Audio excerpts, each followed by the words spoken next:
Mariana, estou te deixando na geladeira. Vamos lá agora as participações. Vamos lá. O Marcos Silva pergunta se o chamado trio místico de Minas Gerais, o Convento de Macaúbas, Serra da Piedade e Caraça, tem o reconhecimento do clero como tal. Olha, eu acho que é uma estrada real, né? A ligação é Aparecida, Serra da Piedade, Santuário Nossa Senhora da Piedade, é Aparecida do Norte, e fazendo esse percurso, passando, para quem deseja, né? Passando por esses lugares, é uma imitação dos caminhos de Santiago de Compostela, que pode começar na França, pode começar pela Espanha, aquele caminho que se faz uma caminhada mística. Eu não vejo envolvimento assim oficial, né? Eu vejo como uma coisa boa do ponto de vista turístico, religioso, turismo religioso, e também, por que não, para aqueles que conseguem caminhar 200, 300, não, aqui nada, 800 quilômetros, né? Quem faz essa caminhada é um momento de parar para pensar na vida, é sempre positivo, mas não há assim um envolvimento tão grande de tal maneira que se torne uma prioridade. Absolutamente, eu acredito que não. A Francisca Maria, do bairro Cabana, dá parabéns pelo programa e quer saber onde tem cursos de teologia para leigos. A que está falando agora conosco, a Áurea. Eu conheço a Áurea, minha colega de faculdade, como professora. Ela coordena o Cefap, que é um centro de formação para agentes de pastoral. Há também alguns cursos em foranias, em paróquias de teologia. É só ficar atento e perguntar na instituição eclesial mais próxima, que no caso é uma paróquia, né? Há curso de teologia também dado por movimentos, como o movimento neopentecostal, que dá cursos de iniciação cristã, é um curso mais mistagógico, né? Enfim, há muitas possibilidades de formação de adultos e formação permanente. A PUC tem, a FAGE tem, no Loyola, aqui no bairro Cidade Jardim, o Centro Loyola, que dá continuamente, é uma boa, viu? Lá tem sempre um curso de teologia para leigos, vale a pena. E lá também as palestras, enfim, vale a pena você pesquisar.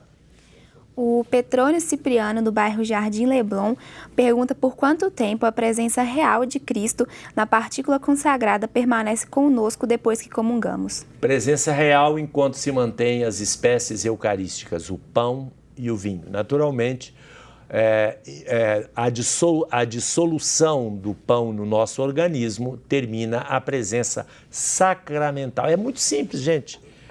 Presença real, presença sacramental. O que é sacramento? Sinais sensíveis.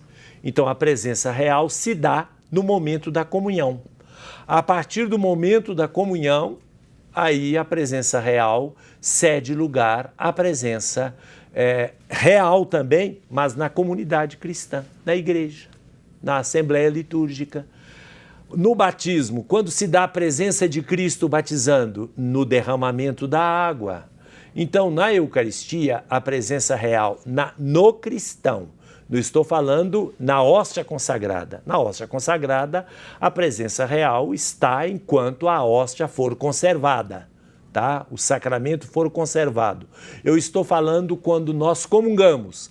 Nós comungamos, daí alguns segundos, a presença real se desfaz, porque se desfizeram os sinais sacramentais, os acidentes próprios do pão consagrado. A Luzia Gurgel, a mãe do Guilherme, ela diz que sempre quis uma explicação sobre como comungar e ela pergunta sobre as partículas que ficam nos dedos e mãos. Normalmente é o seguinte, partículas que ficam e são invisíveis não devem nos preocupar, nem na mão, se eventualmente fica visível, ou se por acaso cai como uma poeirinha, né? São Tomás de Aquino diz que os sinais sacramentais devem ser visíveis, sensíveis. Se não há visibilização, não há nada dos sentidos que possa conferir, né? Possa perceber os sacramentos, não há nenhuma dificuldade. É claro que há uma recomendação, quando cai algum fragmento e você vê o fragmento, você vai ter que purificá-lo. Mas quando o fragmento não é visível, não se preocupe. O Sérgio Nogueira, do bairro Concórdia, comenta que é sobretudo nos efeitos do batismo que se deve encontrar sua essência. Só descobrindo a misteriosa riqueza que Deus dá ao cristão no santo batismo é possível delinear a figura do fiel leigo. Exatamente. O batismo é um elemento fundamental, viu, da vida cristã. Não deve ser considerado um momento social, mas é uma experiência do encontro com o ressuscitado no início desta vida cristã. Mas continuemos com os desafios que a exortação apostólica Christi Fidelis Light nos aponta. Secularismo e necessidade religiosa. Como não pensar na persistente difusão do indiferentismo religioso e do ateísmo nas suas mais variadas formas, particularmente naquela que hoje talvez é a mais espalhada, a do secularismo. Embriagado pelas conquistas prodigiosas de um progresso científico e técnico e, sobretudo, fascinado pela mais antiga e sempre nova tentação de querer tornar-se como um Deus, através do uso de uma liberdade sem limites, o homem corta as raízes religiosas que mergulham no seu coração.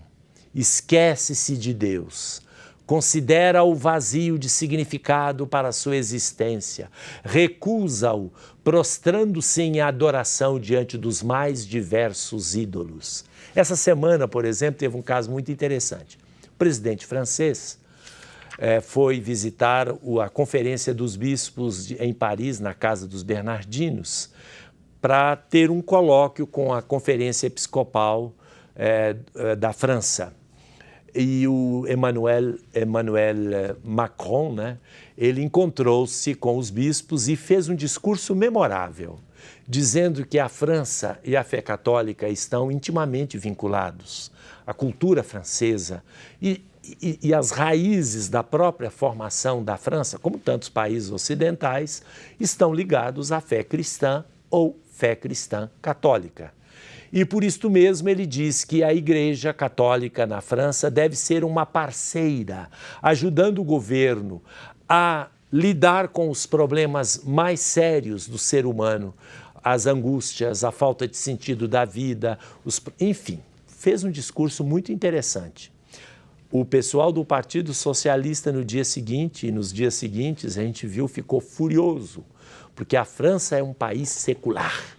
Há separação entre igreja e Estado. Mas separação entre igreja e Estado não significa que você tem que romper com a sua identidade. Não significa que você tem que romper. Significa aquilo que o Macron disse, é que há franceses que são católicos e são cidadãos da França. Cidadãos da França e cidadãos do Reino de Deus e católicos não se contrapõem. O que não pode acontecer, ele é presidente de cidadãos franceses, sejam eles católicos, muçulmanos, ateus ou qualquer que for a sua confissão religiosa. Mas ele diz, eu não posso ignorar a maioria do povo francês, que além de ser cidadão francês, é também católico. E a Igreja Católica e o cristianismo, e o Macron tem uma formação cristã, estudou no colégio jesuíta, e a esposa dele também, que foi professora dele na escola, então eles têm uma formação católica, eles sabem dos valores profundos da fé católica que são positivos em qualquer circunstância. Mesmo quando na França, por exemplo, se admite divórcio, aborto e assim por diante, isso não é o fim. Não é o ponto final. Há muitas situações advindas desses problemas humanos que a Igreja deve ter a sua presença, deve dar a sua palavra também. Inclusive nos momentos de dificuldades de qualquer pessoa que vive numa situação onde há um valor que deve ser colocado no jogo da democracia. E eu acho isso, o Macron é um leigo vivendo a sua missão de leigo como presidente de um país. Voltamos daqui a pouco para terminar o nosso programa.